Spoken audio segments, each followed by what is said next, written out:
Qu'as-tu, mon enfant? Je souffre et j'ai très mal. T'as mal où c'est? Ici, sur le côté. Top Santé, votre magazine sanitaire, présenté par Peggy Wabeno, tous les lundis à 14h. Rediffusion lundi 20h.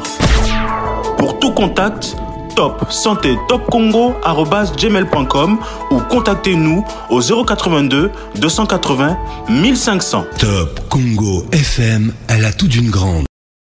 Perspective d'amélioration du système de santé en RDC, quel rôle le centre hospitalier universitaire Renaissance entend jouer dans cette dynamique? C'est la grande interrogation à laquelle va tenter de répondre l'invité de Top Santé. Nous recevons aujourd'hui Dr Trésor Ngamasatantanzei. Il est neurochirurgien, mais il est également directeur médical du centre hospitalier Renaissance, connu sous le nom de ex-Mamaemo. Mesdames, Messieurs, bonjour à tous et bienvenue dans Top Santé, votre magazine. Merci de nous suivre à travers le monde. Docteur Ngomasata, bonjour. Bonjour Madame Peggy Wabeno. Bienvenue. Merci, tout le plaisir est pour moi de me retrouver encore dans votre plateau. De neurochirurgien à directeur médical, qu'est-ce que ça vous fait? Alors, c'est deux mondes différents. Neurochirurgie plus technique, directeur médical plus administratif. Comme on dit, on apprend tous les jours. Donc là, on apprend maintenant l'administration, les signataires, la gestion du personnel. C'est pas pareil que gérer le cerveau. Mais on s'adapte et on a les compétences pour pouvoir assumer cette fonction. Vous arrivez à concilier les deux? Très difficile, mais oui, bien sûr. Donc, je suis neurochirurgien. J'entre toujours au bloc opératoire parce que le Congo a besoin de moi. On a parlé beaucoup de notions sur les morts évitables. Donc, on y travaille toujours pour que les Congolais ne puissent pas mourir des pathologies neurochirurgicales qu'on peut sauver. Et d'un autre côté aussi, dans la vision du chef de l'État, de pouvoir améliorer les conditions de santé. On y travaille d'arrache-pied pour pouvoir aussi remonter notre hôpital pour lycée dans le grand jour.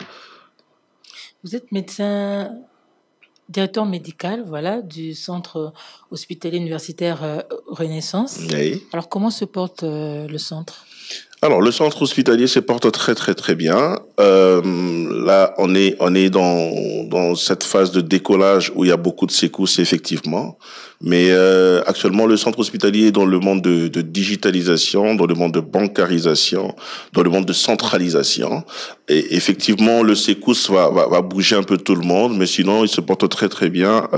Moi, le comité des administrateurs ainsi que le comité de direction, on se porte bien, ainsi que tout le personnel. On y travaille effectivement pour pouvoir améliorer les conditions de notre personnel. On a beaucoup de projets, beaucoup de plans dans ce sens qui vont bon train. Est-ce un hôpital pour pauvres, un hôpital pour les nantis? À avoir juste les infrastructures, par moment, on a peur. Oui, je sais pas. Malheureusement, dans notre pays, quand quelque chose est propre et maintenu propre, on pense que c'est pour les riches, et quand c'est sale, on pense que c'est pour les moins riches. Je dirais pas pauvres. Mais aujourd'hui, déjà, je parle d'avant. L'hôpital Mamaemo était considéré comme un hôpital effectivement des gens qui n'ont pas de moyens. Et on l'a gardé très sale. L'hôpital sentait mauvais. On avait des mauvaises conditions d'hospitalisation. Et ce qui est malheureux, c'est que on n'y travaillait pas pour pouvoir améliorer ces conditions. Le chef de l'État a lancé l'hôpital, évidemment, le centre hospitalier universitaire Renaissance, justement pour pouvoir pallier à ce problème. Et aujourd'hui, nous ne parlons plus d'hôpital des pauvres, comme c'était à l'époque, mais on parle de l'hôpital pour tous. Ça veut dire que c'est un hôpital qui va soigner les nantis, qui va soigner les indigents. Aujourd'hui, avec le plan qui est mis en marche par le comité de direction, on y travaille pour que la langue, que ça soit vraiment ce centre de référence, pour que tout le monde ne puisse pas aller se faire soigner en Europe, mais se soigner ici dans des conditions européennes. Vous savez très bien que le chef de l'État a lancé la première phase de cet hôpital, et on a évidemment des travaux qui vont se poursuivre, évidemment sous la houlette de notre ministre de la Santé, par le truchement du chef de l'État, bien sûr, qui donne le temps. Et nous suivons cette danse. Et on va monter en puissance dans les jours à venir pour effectivement donner le plus bel de nous-mêmes et montrer cette innovation qu'on va apporter dans le secteur public de l'État. Aujourd'hui, l'attention est beaucoup plus portée sur le centre hospitalier, mais qu'en est-il de l'ancien bâtiment, de l'ancienne administration Mamaemo? C'est comme si c'est deux mondes différents, deux hôpitaux différents. C'est l'impression que ça donne, mais au fait, dans la construction, on doit avoir 5 grands bâtiments, comme on a le premier bâtiment. Effectivement, les travaux se sont un peu arrêtés par des problèmes politiques, mais les démarches sont en cours au niveau de la présidente de la République, du ministère de la Santé, de la BCECO, pour pouvoir redémarrer les travaux, donc pour pouvoir effectivement avoir un hôpital pimpant neuf, mais qu'à cela ne tienne, avec notre ministre de tutelle et tous les acteurs politiques, on a opté déjà de commencer. Effectivement, ça fait 2 hôpitaux différents, raison pour laquelle nous, dans notre politique, on rend effectivement la partie qui n'a pas été réhabilitée viable. Ça veut dire, si vous passez aujourd'hui à notre hôpital, vous allez voir que l'hôpital sent très bon maintenant. L'hôpital est propre. Il n'y a pas des gens qui dorment comme c'était à l'époque. Et les pavillons deviennent de plus en plus viables. Mais ce n'est pas 2 hôpitaux, c'est un seul hôpital, le centre hospitalier universitaire Renaissance. Et on y travaille effectivement pour que tout le monde soit dans les meilleures conditions. Mais la dénomination Mamaemo, jusqu'aujourd'hui, reste toujours ancrée dans la tête des gens. C'est un hôpital qui date de plus de 100 ans d'existence. C'est tout à fait logique. Ça prendra du temps. C'est un peu comme les différentes réformes qui sont en train d'être mises en place par le gouvernement actuel. Ça prend du temps pour être accepté, mais ça finira par ça finira par être accepté. Alors, quels sont les services innovants au niveau du CHUR? Alors, actuellement, je vais vous donner l'exemple. Par exemple, chez les dentistes, j'ai environ 19 dentistes qui travaillent. À l'époque, ils travaillaient sur de chaises normales, alors qu'un dentiste doit travailler sur des fauteuils dentaires. Donc là, on a déjà, par exemple, acheté des fauteuils dentaires en bonne et due forme pour pouvoir leur permettre de travailler correctement. Je prendrai au niveau, par exemple, de l'urologie. On est en train d'acheter des lasers et des récepteurs pour qu'on puisse opérer la prostate dans des conditions européennes. Au niveau de la neurochirurgie, on va prendre, par exemple, le GPS cérébral pour pouvoir opérer le cerveau dans des conditions optimales. On a plusieurs innovations comme ça qu'on est en train d'apporter et plusieurs changements qu'on est en train d'apporter. Et non seulement ça, dans la digitalisation. Aujourd'hui, le centre hospitalo-universitaire Renaissance a informatisé le dossier médical des patients. Donc, quand vous venez, tout le dossier est informatisé, la prise en charge est informatisée, et c'est beaucoup d'innovation au niveau du secteur de la santé. Aujourd'hui, on n'a plus de pharmapoche, comme l'a décrit l'artiste Karmapa à l'époque. On a bancariser le paiement au niveau de l'hôpital. Donc, quand vous venez à l'hôpital, vous devez payer à la banque qui va vous remettre un reçu. Donc, on a aussi centralisé la paye de tout le personnel. Tout ça dans le but de pouvoir optimiser le paiement et pouvoir bien contrôler la gestion et faire une belle gestion transparente de l'hôpital. Donc, dans le secteur médical comme administrative, on a apporté beaucoup d'innovation et on continue à l'apporter. Aujourd'hui, on aura par exemple, on a au niveau de notre hôpital ce qu'on appelle le centre SOS 151. C'est un call center qui va gérer les urgences dans la capitale et évidemment en interchangeant avec les autres centres hospitaliers. On a des ambulances, on a un numéro vert où les gens vont commencer à appeler pour être bien redirigés et bien pris en charge d'une manière optimale et dans toute urgence au niveau de notre hôpital. Effectivement, c'est comme vous le savez, il y a le réco-trauma qui existe. On va travailler ensemble, le registre congolais de traumatisés crâniens, pour pouvoir prendre en charge correctement le Congolais au Congo par des Congolais. Il n'y a pas très longtemps, il y a un artiste musicien qui avait chanté, qui avait considéré Mamaemo comme étant le couloir de la mort. Je ne sais pas si vous connaissez l'artiste. Oui, bien sûr, que je salue en passant. Alors, qu'est-ce que vous mettez en œuvre? Qu'est-ce que vous faites que le centre hospitalier Renaissance ne soit pas décrit comme tel? Ah, mais effectivement, c'est dans toujours cet élan de changement et d'innovation. Ce sont des tristes réalités, malheureusement. Aujourd'hui, les médecins congolais abandonnés à son triste sort. Vous voyez tout ce qu'on a comme comme mouvement de grève et autres. Effectivement, le gouvernement travaille à pied d'œuvre pour pouvoir améliorer ses conditions de travail. Il y a un moment, je dirais, effectivement, il y a un instinct de survie que nous tolérons pas. Ce sont des pratiques qu'il faut pas accepter et ce sont des pratiques à décourager. Aujourd'hui, dans notre pays, le mal est devenu bien et le bien est devenu mal. Et ensemble avec le chef de l'État et le ministre de la Santé, nous travaillons pour pouvoir effectivement redorer cette image de l'hôpital qui a été longtemps ternie, longtemps salie. Raison pour laquelle j'ai parlé tout à l'heure de la digitalisation, de la bancarisation. Effectivement, aujourd'hui, si vous passez à l'hôpital, je l'ai dit tout à l'heure, on a l'hôpital ne les sent plus mauvais. Vous savez pourquoi? Parce que les fosses septiques étaient pleines, on savait pas comment est-ce qu'on peut le déboucher. On a utilisé une nouvelle technologie aujourd'hui, des micro-organismes biodégradables qui aspirent ces genres de choses et qui donnent une bonne odeur. Donc, on est en train de travailler tout le comité pour pouvoir effectivement changer l'image, redorer l'image de cet hôpital par plusieurs innovations. Et je vous inviterai au passage de passer à l'hôpital. Vous allez voir un peu tout ce qu'on est en train de faire. Alors aujourd'hui, est-ce qu'on peut considérer le centre hospitalier comme une référence pour les solutions et innovations technologiques avancées dans le domaine de la médecine? Absolument, absolument, parce que on y travaille et les preuves sont là. Aujourd'hui, vous pouvez appeler à notre numéro vert. C'est lequel? On va vous le donner, on va vous le communiquer.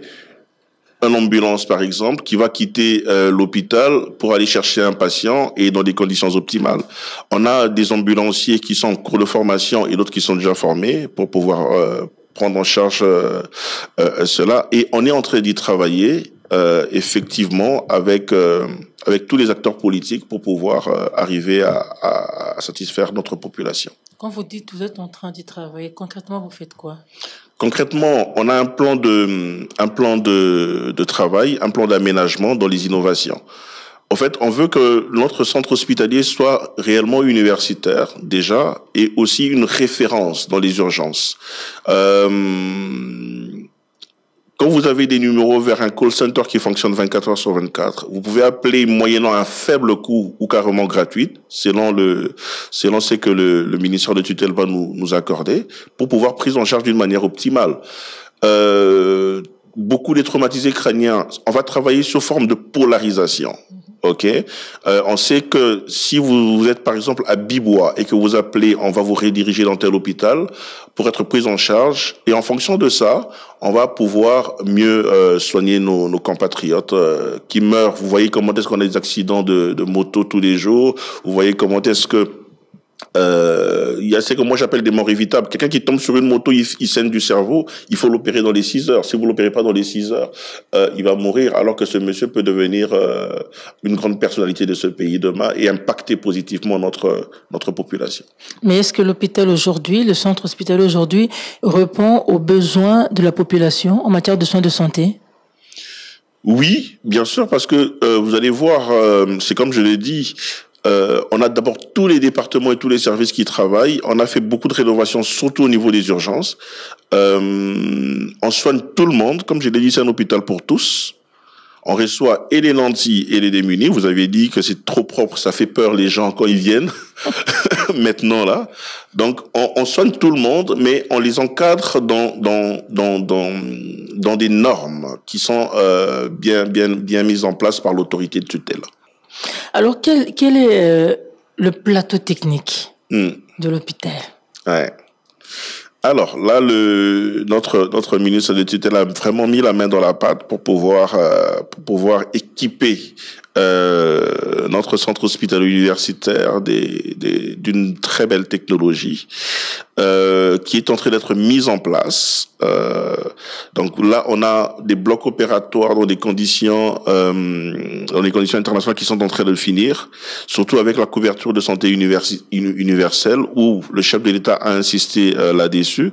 Donc, notre ministre nous met dans des moyens pour pouvoir mettre en place déjà ces blocs opératoires dans des conditions internationales, je dirais pas européennes. On a des scanners, on a l'IRM qui seront installés incessamment, effectivement. Il y a quelques petits problèmes qui sont déjà installés mais qui sont pas encore mis en œuvre. Donc il y a quelques petits problèmes administratifs qui seront réglés dans un futur proche. Vous voyez, quand vous allez commencer à venir à l'hôpital, vous n'aurez plus besoin de sortir pour aller faire le scanner ailleurs, pour aller faire la radio ailleurs. Donc, on va dans un futur proche mettre en œuvre ce scanner et un peu plus tard l'IRM pour pouvoir effectivement optimiser cette prise en charge. Sans oublier les autres départements qui y travaillent aussi, notamment la chirurgie où le bloc opératoire a été réfectionné. Vous savez, moi, j'y suis à l'hôpital depuis plusieurs années. On a travaillé dans un bloc opératoire dans des conditions compliquées. Donc, je dirais pas autre chose. Et là, avec le nouveau comité, on a réfectionné l'ancien bloc opératoire central où on a 8 salles opératoires qui sont dans des conditions correctes et acceptables aujourd'hui. Donc, dans un premier temps, il y a la chirurgie qui occupe quelques salles et puis on va mettre les spécialités, notamment le service d'ophtalmologie où on va leur acheter on a pratiquement précommandé déjà leur matériel pour pouvoir opérer dans des bonnes conditions. On aura la CESU, notamment la gynécologie qui viendra là aussi. Après, il y a beaucoup de travail à faire dans cet hôpital, effectivement, mais nous y travaillons pour pouvoir améliorer de plus en plus. Déjà au niveau hospitalisation, ça il y a pas de problème parce qu'on a changé complètement, on a enlevé tout ce qu'il y avait comme vieillerie à l'hôpital, on a mis des lits neufs, on a mis tout ce qui est, c'est correct. Je vous invite, évidemment, j'invite à toute la population de pouvoir venir se faire soigner au centre hospitalier universitaire. Ils ne seront pas déçus. Vous dites que le plateau technique, il est à point, mais le personnel soignant, il est qualifié? Alors, je le dis toujours, le vrai problème qu'on a eu au niveau de l'hôpital, c'est un problème de casting. Je suis pas là pour défendre quoi que ce soit, mais je vais simplement dire la vérité. On a un problème au niveau de casting à l'hôpital. Quand je suis arrivé à l'hôpital, la première fois neurochirurgien à l'hôpital, on m'a donné un bureau qui était délabré, un pavillon où je pouvais pas travailler. C'était à Mamaemo. C'était à Mamaemo avant que le chirurgien ne vienne. Donc, j'ai eu à opérer quelqu'un qui était mourant, je savais pas qui il était, et il a récupéré, il avait beaucoup de sang dans le cerveau, donc on l'a opéré en urgence, il a récupéré, et par son truchement, il était parenté à un grand mécène que je salue d'heureuse mémoire, monsieur André Kadima, qui nous a donné les moyens et les financements de pouvoir réhabiliter tout le pavillon neuf. Donc, on a réhabilité le pavillon neuf qu'on a géré à pied d'œuvre, mais qu'est-ce qu'on a remarqué? J'ai eu à changer plus de 3 fois des cuves, par exemple des toilettes, parce que le personnel montait sur des cuves au lieu de pouvoir les utiliser correctement. C'est malheureux d'en parler au niveau des médias, mais il faut quand même le dire pour qu'on puisse ensemble travailler pour pouvoir améliorer ces conditions. Alors, qu'est-ce qu'on a fait? C'est pas tout le personnel. On a des personnels qui posent problème, mais on est en train de les mettre à niveau. On n'est pas dans la politique d'exclure des gens, mais on est en train de faire des mises à niveau par des formations. Là où on avait envoyé notre équipe de stérilisation, par exemple, au centre hospitalier Montcollet, pour pouvoir apprendre des bonnes habitudes. Là, on va envoyer encore d'autres infirmiers aux soins intensifs pédiatriques. On a beaucoup de collaboration avec les différents hôpitaux qui sont déjà bien assis, les privés comme les publics, tout autour de nous. Et on y travaille dans formation interne et externe pour pouvoir mettre à niveau notre hôpital. Et effectivement, on signera beaucoup de conventions aussi avec des centres hospitaliers à l'extérieur du pays pour pouvoir envoyer nos personnels en vue de voir un peu comment ça se passe ailleurs. Et donc, en vrai, la politique, c'est la mise à niveau de notre population. Un chapelet de bonnes intentions. Effectivement, mais qui seront... Les gens qui me connaissent, et puis je suis neurochirurgien, je suis pas démagogue, je suis pas politicien. C'est que je promets, je le dis. Je le fais. Donc, non, pas du tout. Évidemment, avant de poser l'acte, ça passe toujours par la pensée, par les intentions, par la conception et par la réalisation. Espérons que vous allez concrétiser votre promesse, mais on parle du phénomène accepté. Vous êtes au courant? Oui. Un sérieux problème au niveau de l'hôpital, mais qui a tout de suite été éradiqué par l'autorité de tutelle. Donc, à la prise de fonction de ce nouveau comité, on est tombé sur plus de 2000 personnes qui étaient acceptées. Ça veut dire quoi? Ça veut dire, logiquement, quand on finit l'université, on a notre diplôme de médecin, on est inscrit au tableau d'ordre de médecin, on fait une demande à l'autorité des tutelles, qui est notre secrétaire général, monsieur Youma, que je salue en passant. Et c'est monsieur Youma le secrétaire général, qui va nous affecter. Malheureusement, on a trouvé plus de 2000 personnes à l'hôpital qui n'avaient pas des commissions d'affectation au niveau de l'hôpital.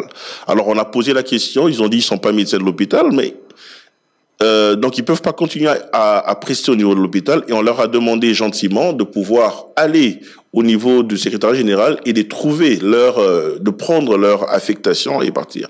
Malheureusement, les gens n'aiment pas de l'ordre, instrumentalisés par certaines personnes hostiles au changement de l'hôpital. Ils ont fait de boucan, ils ont fait du bruit, et ils ont fait ce qu'ils ont à faire, qui d'ailleurs contre la déontologie et contre l'éthique. Là, je parle des médecins qui peuvent pas passer à la télé pour pouvoir dire vrai ou faux. C'est inadmissible et inacceptable au niveau de l'hôpital. Et je pense qu'on prendra des mesures par rapport à cela.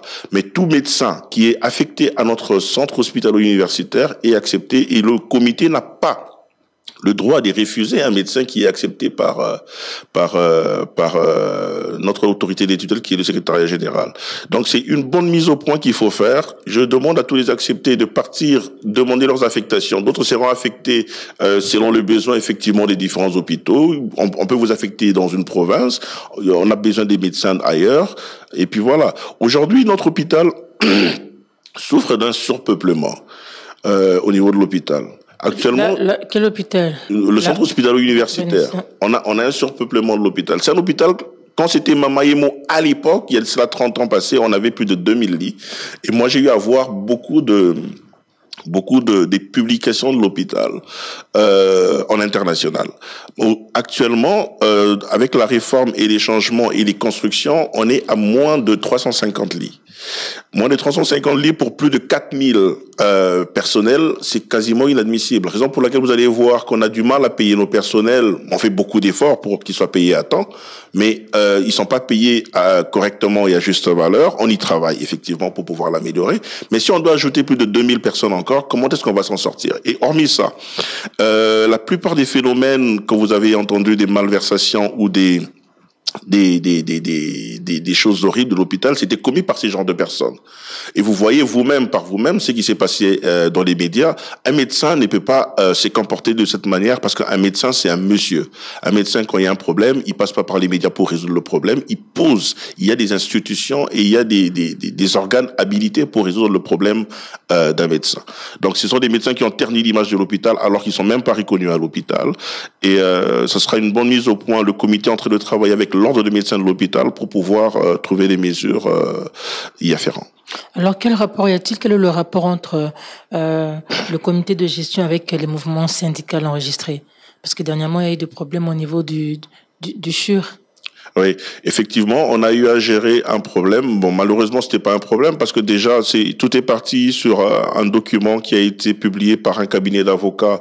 Vous savez, Mamaimo a un patrimoine qui est immense et énorme, et effectivement, le personnel est attaché. Il est attaché à ces patrimoines, et ils veulent pas qu'on puisse déranger ou faire un petit changement. Donc tout est parti évidemment d'une note d'un avocat qui a malheureusement, malencontreusement, écrit des choses qui sont pas vraies, ampliées avec l'ampliation à tout le gouvernement. Et les syndicats est parti sur base de ça pour pouvoir faire une assemblée générale disant qu'il y a mégestion, détournement et autres. Alors que déjà de base, les syndicats ne peuvent pas convoquer une assemblée générale sur base des rumeurs. Donc, ils sont même pas venus voir le comité pour pouvoir en discuter en amont, avant de convoquer l'assemblée générale. C'est comme vous le savez, il y a des gens qui sont hostiles au changement.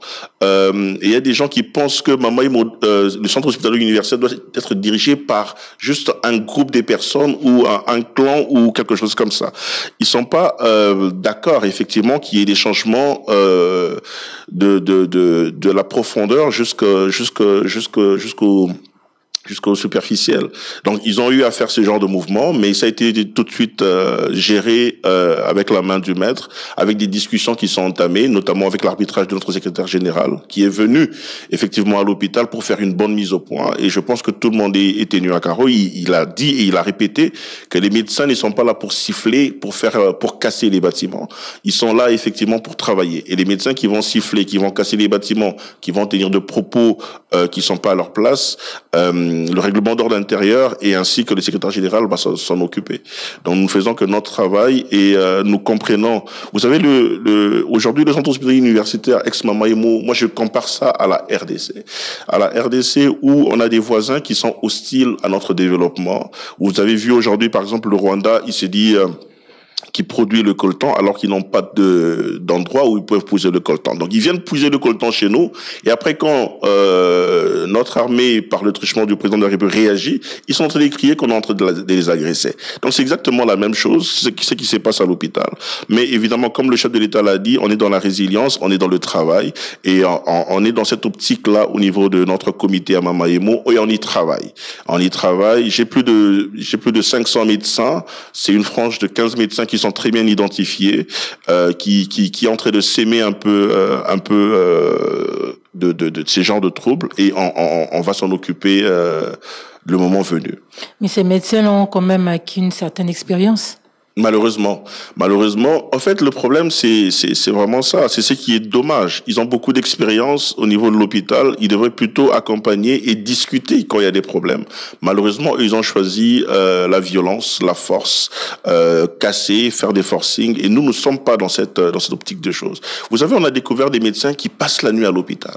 Ça, c'est inadmissible. Vous pouvez pas passer la nuit à l'hôpital. Et quand on dit aux médecins, vous pouvez pas passer la nuit à l'hôpital, c'est un problème. On a trouvé des médecins qui ramenaient leurs échographes. Il y a des médecins qui travaillent de nuit. Oui, la garde est obligatoire et importante, mais je parle de passer la nuit, ça veut dire qu'ils ont érigé domicile à l'hôpital. Sans l'autorisation du comité de tutelle, c'est inadmissible. Il y a des médecins qui consultent dans leur bureau, qui consultaient à l'époque dans leur bureau de consultation et qui se faisaient empocher l'argent. Et ça, c'est inadmissible pour l'hôpital. Il y a des médecins qui ramènent des échographes de leur maison pour venir le placer à l'hôpital et se faire de l'argent. On a dit ça, c'est inadmissible.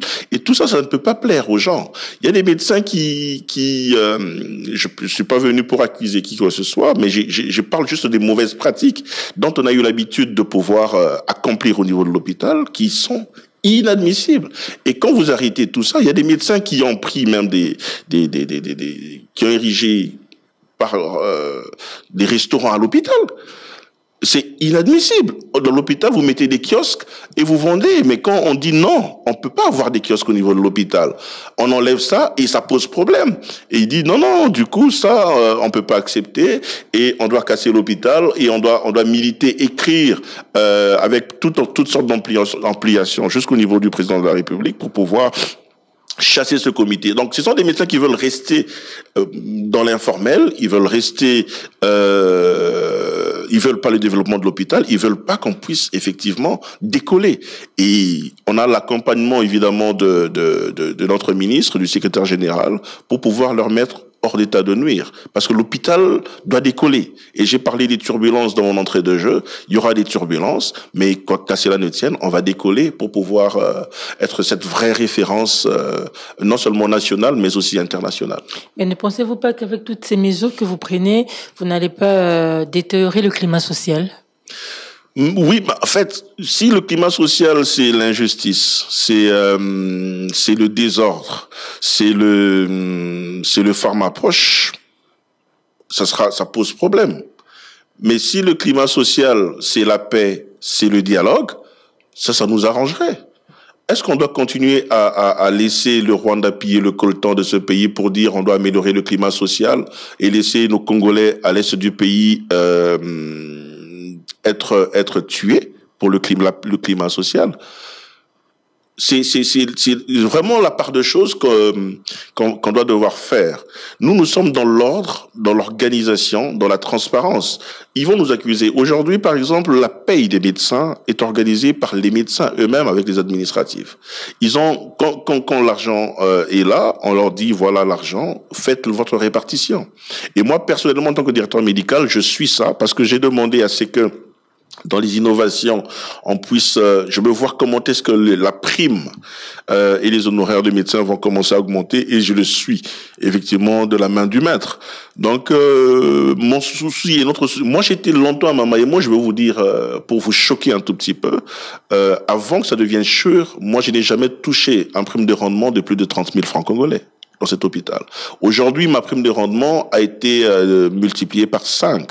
Donc c'est rien effectivement pour l'hôpital, mais c'est quand même quelque chose. Et on est en train de monter en puissance pour pouvoir y aller, pour pouvoir multiplié par 5 parce que votre fonction à cause de la digitalisation, comme je le dis, à cause de la centralisation, parce qu'on avait beaucoup de décalage. À l'époque, on fonctionnait dans le départementalisation, chose qui n'est pas bien. Mais après, dans cette unité, nous, on veut mettre quelque chose de plus encore. Ça veut dire, on va faire une rémunération, on va travailler un peu comme à l'européenne, où on va favoriser les médecins qui vont faire des extra time. Ça veut dire des médecins qui vont vouloir consulter en dehors de temps réglementaire. On aura un avenant qui sera signé par rapport à cela pour pouvoir les encourager à travailler et à améliorer leur rémunération. En parlant de conditions de travail, au-delà du salaire, qu'est-ce que vous comptez faire pour améliorer la situation, les conditions de travail du personnel? Alors, le centre hospitalier universitaire est un grand centre. Là, on a commencé effectivement d'abord à améliorer les conditions dans l'ancien bâtiment. Et là aussi, on a démarré pour les conventionnés. L'hôpital n'avait pas de conventionnés. Vous ne pouvez pas fonctionner sans les conventionnés. Aujourd'hui, je pense dans les jours à venir, on va publier la liste des conventionnés depuis que nous sommes arrivés. À l'époque, il y avait des conventionnés qui n'étaient pas publiés, qui n'étaient pas connus, et les comités antérieurs prenaient cet argent d'une manière occulte.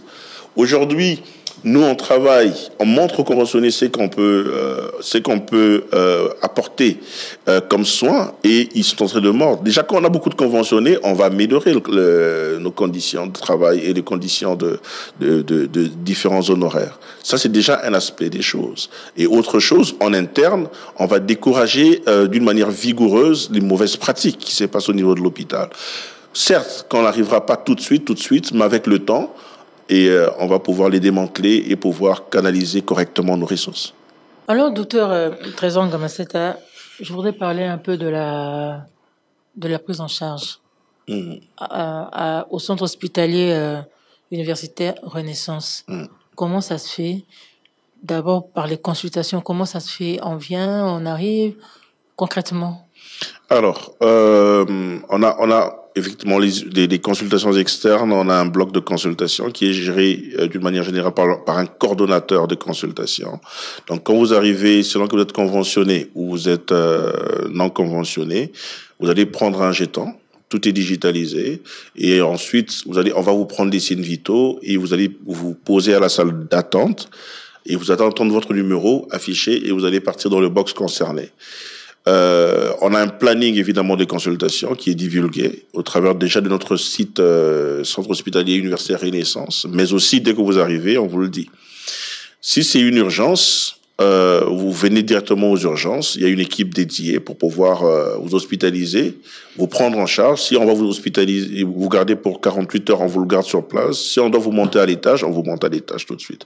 Donc c'est une équipe qui est très bien formée, qui gère très bien les consultations. Il y a plusieurs services qui sont organisés. Exactement. Et les malades est orienté selon le département et selon la spécialité. En fait, Mama c'est un hôpital tertiaire, mais on garde quand même ce côté soins communautaires. Pour des consultations générales, on a effectivement notre département de soins communautaires qui prend en charge non seulement les personnels, mais aussi des gens qui viennent pour des consultations générales. Mais dans le grand bâtiment aussi, c'est plus des consultations spécialisées et au cas par cas selon votre souci. Raison pour laquelle l'intérêt de notre call center, c'est pour appeler et prendre rendez-vous déjà en avance. C'est parmi les innovations qu'on a placées. Vous appelez, vous prenez votre rendez-vous en avance. Vous savez que je veux venir voir Dr Ngamasseta qui est neurochirurgien qui consulte le lundi, par exemple de 9h à 12h. Et pour l'hospitalisation? Oui. L'hospitalité est organisé de la même manière. Si vous devez être hospitalisé, par exemple pour une chirurgie, on vous prend la veille, on vous montre votre chambre, vous serez là, et dès que vous venez, vous hospitalisez, vous occupez votre chambre. Après, il y a des patients qui veulent être hospitalisés toujours au nouveau bâtiment par rapport à l'ancien bâtiment. Effectivement, mais après, c'est vrai qu'il y a un petit coût, mais tout le comité est en train de travailler pour pouvoir, effectivement, en attendant la concrétisation du chef de l'État, c'est de finir tout l'hôpital rénové. On rend quand même les autres pavillons, les anciens pavillons, viables, comme je l'ai dit tantôt. Mais vous savez, dans l'ancien bâtiment, il y avait les proches des malades qui cuisinaient à côté, qui étaient juste là à côté de fenêtres. Est-ce le cas aussi avec le nouveau bâtiment? C'est un vrai problème qu'on a trouvé au niveau de l'hôpital. Alors, on est en train de faire une mise en place. Déjà, moi, j'étais à l'hôpital jusqu'à maintenant. Je n'ai jamais eu de carte de service ou des badges d'identification à l'hôpital. Déjà, à partir de ce lundi, on va commencer cette opération d'identification par badge avec la technologie NFC au niveau de notre hôpital. Donc, déjà, on va commencer par filtrer les entrées de l'hôpital. Avant d'entrer à l'hôpital, vous allez montrer votre badge, vous entrez. Si vous êtes personnel, vous entrez. On va mettre aussi des badges pour les visiteurs. Avant d'entrer à l'hôpital, vous devez prendre notre badge pour pouvoir circuler à l'hôpital. Et pour les gardes malades, on est en train de rénover les tentes qu'il y avait pour pouvoir prendre les gardes malades, mais ça sera plus ordonné que maintenant. Vous allez constater, si vous passez à l'hôpital, qu'il y a de cela une année, on n'a pas les mêmes problèmes. Donc les gens ne cuisinent presque plus à l'hôpital, les gens ne sont plus, il y a plus pléthore de ces gardes malades qu'il y avait à l'hôpital. Et là, on a réhabilité le maître de médecin. On aura un restaurant dédié au niveau de l'hôpital pour pouvoir servir non seulement le personnel, non seulement, mais aussi les malades. Avec ensemble notre service de nutrition qui est déjà là pour qu'on puisse déjà le rénover parce que vous savez la nutrition et la restauration hospitalière coûte énormément cher dans l'installation. Mais on est en train d'y travailler pour pouvoir y arriver. Mais déjà il y a un resto qui va démarrer le 1er août où les malades et le personnel seront servis dans toutes les conditions hygiéniques et selon évidemment leur régime. Mais l'aspect garde malade, est-ce que avec toute digitalisation, c'est encore important? On est en train de travailler, mais on sera d'abord effectivement dans des gardes malades, parce que on a beaucoup de problèmes dans ce sens, mais on est en train de former les personnels pour pouvoir mieux prendre en charge les patients, et au fur et à mesure qu'on va commencer à monter en puissance, on va les éliminer. Mais les gardes malades, ce sera vraiment au cas par cas, et ça dépendra des conditions de travail, mais ils vont pas transformer l'hôpital en restaurant, venir cuisiner, ça c'est inadmissible, mais ils auront un endroit décent pour pouvoir se reposer. Et l'ancien bâtiment, il est toujours opérationnel. Vous avez dit qu'il est en pleine rénovation. Il est toujours opérationnel. On continue toujours d'hospitaliser, d'interner les malades? Oui, malheureusement, parce que là, jusque-là, on n'a pas encore... vous savez, il y a un bâtiment qui est derrière notre grand bâtiment, déjà, où les constructions sont arrêtées. Pourquoi?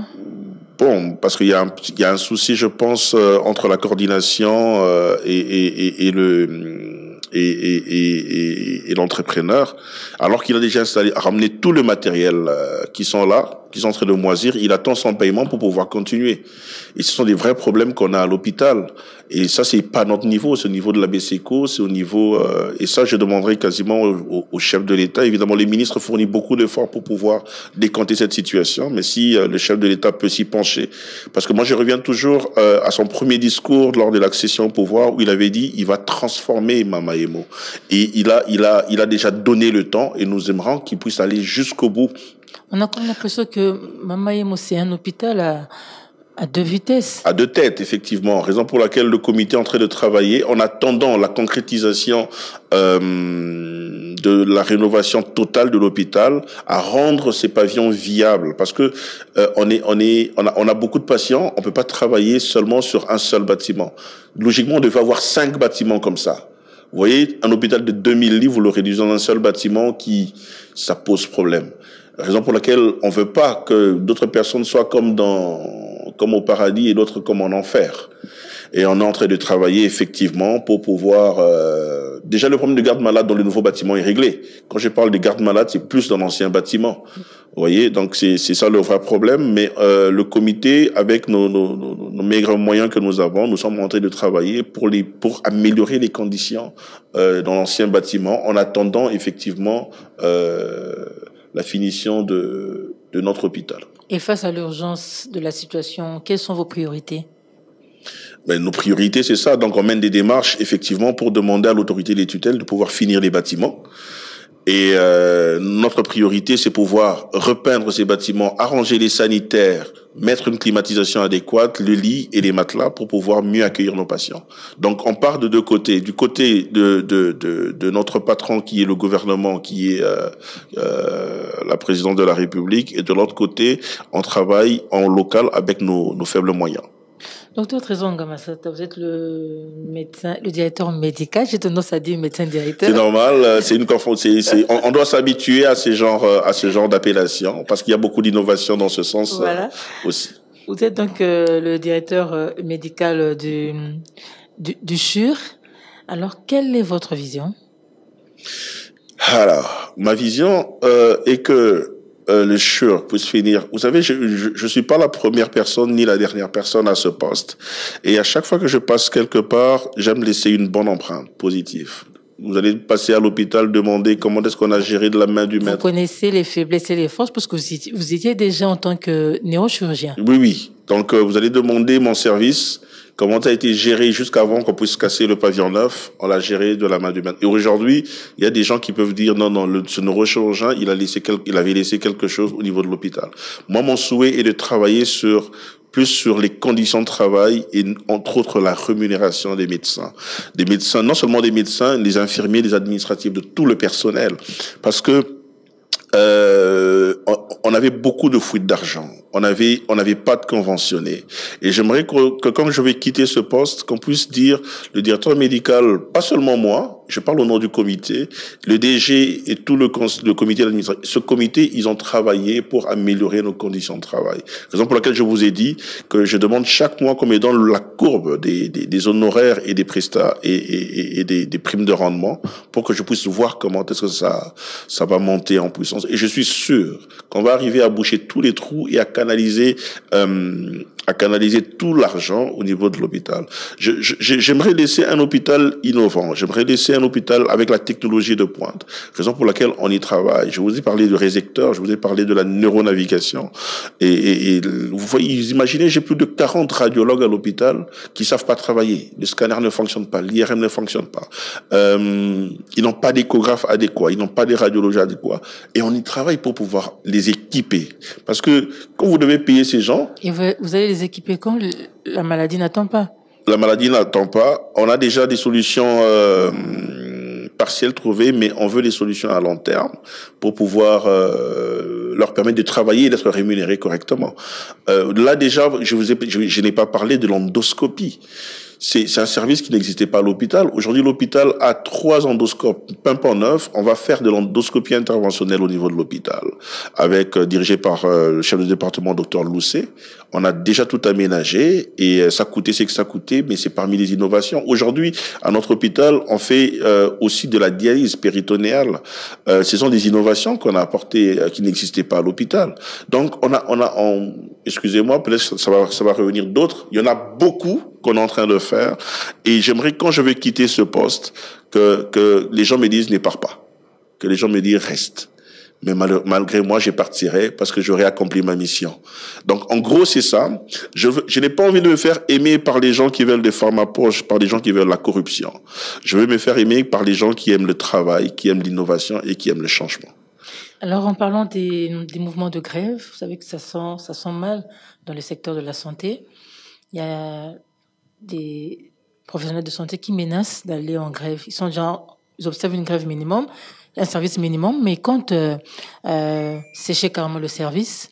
Et déjà, ça sera peut-être la semaine prochaine déjà. Vous ne craignez pas que cela puisse affecter la marche de l'hôpital du centre hospitalier universitaire Renaissance? Mais si, ça c'est notre crainte. Là, je parlerai en tant que médecin et en tant que directeur médical. Déjà, en tant que médecin, le gouvernement a l'obligation d'améliorer nos conditions de travail, parce que c'est quasiment inadmissible aujourd'hui que les médecins qui sauvent des vies, que les médecins qui font un travail de longue haleine dans des mauvaises conditions puissent être laissés pour compte. Vous savez, aujourd'hui, c'est entre parenthèses, tout le monde veut venir travailler au CHU Renaissance. On avait parlé des accédés parce qu'ils voient qu'il y a des beaux bâtiments. Mais il y a des médecins qui ont travaillé dans la crasse, dans des conditions inhumaines, mais qui ont sauvé des vies dans cet hôpital. Et je pense qu'il est grand temps de pouvoir leur mettre dans les meilleures conditions pour travailler. Et parmi les meilleures conditions, effectivement, le gouvernement doit respecter ses engagements et pouvoir honorer les médecins par l'amélioration de tout ce que nous demandons. On a notre cahier de charges. En tant que directeur médical, effectivement, ça va affecter l'hôpital. On aura des réunions avec des différents pôles syndicaux pour pouvoir effectivement voir comment est-ce qu'on peut, parce qu'effectivement, soigner quelqu'un, c'est un apostolat, c'est un serment qu'on a prêté pour pouvoir voir comment est-ce qu'on peut organiser cela pour ne pas handicaper la marche de l'hôpital. Parce qu'après, à la fin du mois, tout le monde vous demandera leur dû. Même quand il y a grève, il faudra payer les gens. Il faudra leur donner leur prime de rendement et tout le reste, les honoraires. Donc ça posera problème, mais je pense qu'on trouvera une solution ensemble avec tous les prestataires. À notre niveau local, mais au niveau national, j'espère que le gouvernement y travaille pour pouvoir améliorer par le Premier ministre les conditions et les revendications des médecins. Alors, Dr Ngamassata, pour terminer, quel est le message d'espoir? Quel message d'espoir et d'engagement souhaitez-vous adresser à la population quinoise qui vous suit? Alors, je m'adresserai à trois niveaux. Premièrement, à la population congolaise, qu'ils aient pas peur de beaux bâtiments que nous avons. Leur soin est notre priorité. Qu'ils puissent effectivement venir. La santé a un coût, certes, mais qu'ils viennent au niveau de notre hôpital se faire soigner. Deuxièmement, je vais m'adresser au personnel de l'hôpital pour leur apaiser en disant que nous sommes là pour eux, pour travailler pour leur bien. Nullement nous sommes là pour pouvoir voler l'argent de l'hôpital. Je pense que notre probité est connue à l'hôpital et je quitterai de cet hôpital sans voler un franc de l'hôpital parce que j'en ai pas besoin. Non pas parce que j'en ai beaucoup, mais parce que j'ai été éduqué et élevé comme ça. Je respecte le bien de l'État et je suis obligé de protéger. Deuxième chose, je demande encore à mon personnel de protéger le bien de l'hôpital. C'est un bijou qu'on nous a donné. Ça va s'arranger encore. Le mal de notre pays, c'est qu'on dit, même quand l'ampoule tombe, on dit, ça sera l'État. On veut pas prendre en charge correctement le bien qu'on nous donne. La preuve en est qu'on retombe toujours dans la saleté après un temps. Donc, le maintien de cet hôpital va dépendre de la conjugaison des efforts de tout le personnel. Donc, soyons vigilants et sauvegardons notre bien. Je n'ai pas parlé des bus de l'hôpital qui transportent les personnes de l'hôpital. Gérez ces bus. Ces bus, c'est à vous. Avec toute la gestion qui est mise en place déjà, nous demandons à ce qu'on puisse bien les prendre en charge. Je m'adresse troisièmement aux dirigeants de ce pays, notamment au chef de l'État. Humblement, Son Excellence, Monsieur le Président de la République, nous vous prions de vous pencher personnellement sur le problème de finition de notre hôpital, parce qu'on a des bâtiments qui sont pas finis. On a le projet que vous avez lancé déjà lors de votre investiture, qui est encore inachevé. Si vous pouvez vraiment vous pencher dans cette question sous la houlette de notre ministre de la Santé, Monsieur Roger Kamba, qui fait un excellent travail au niveau de notre hôpital, évidemment dans tout le pays. Il nous accompagne de la main du maître. Nous aimerions vraiment que dans les jours à venir, qu'on puisse reprendre les travaux et qu'on puisse arriver à terme de cette construction. Et à vous, je vous dis sincèrement merci de m'accorder encore une fois de plus votre plateau. J'espère que c'est pas la dernière fois. Merci beaucoup et je salue toute la population congolaise, tout le personnel, le comité d'administration ainsi que le comité de gestion de l'hôpital. Merci beaucoup à l'accompagnement du secrétaire général de la santé et à la prochaine. Merci beaucoup, Dr Trésor Ngamassata. Merci. Voilà, chers amis de Top Santé, des auditeurs de Top Congo FM, c'est par ici que nous bouclons cette émission. Merci à l'équipe technique qui m'a accompagné aujourd'hui, Miguel Mena, Patrick Mongongo, Didi Binsika. Vos suggestions, vos remarques nous intéressent. Appelez-nous, écrivez-nous. En attendant, prenez soin de vous. Maman, viens voir. Qu'as-tu, mon enfant? Je souffre et j'ai très mal. T'as mal où c'est? Ici, sur le côté. Top Santé, votre magazine sanitaire, présenté par Peggy Wabeno, tous les lundis à 14h. Rediffusion lundi 20h. Pour tout contact, Top Santé Top Congo@gmail.com ou contactez-nous au 082 280 1500. Top Congo FM, elle a tout d'une grande.